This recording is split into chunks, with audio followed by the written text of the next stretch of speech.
Labdien! Šodien pagatavosim ļoti vienkāršu un gardu saldo recepti, un tas būs plūmju apgrieztais pīrāgs. Pirmais darbiņš – sagriežam un satīram plūmes. Nākamais sagatavosim mūsu kūku cepamo formiņu. Ieziedīsim mūsu kūku formu ar sviestu. Nākamais ķersimies pie mūsu sausajām sastāvdaļām, sajauksim kopā garšvielas ar miltiem.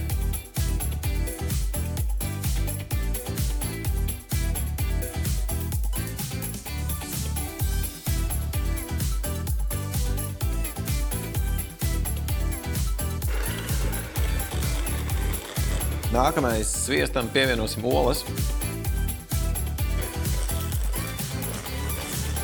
Tālāk pievienosim mazliet ruma esenci. Ingvers ar rumu un plūmēm ies ļoti labi kopā. Piejauksim mūsu sausās sastāvdaļas un tad pašās beigās vēl mazliet piena.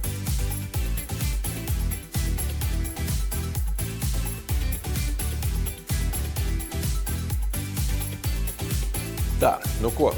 Gatavs cepšanai, liekam krāsnī.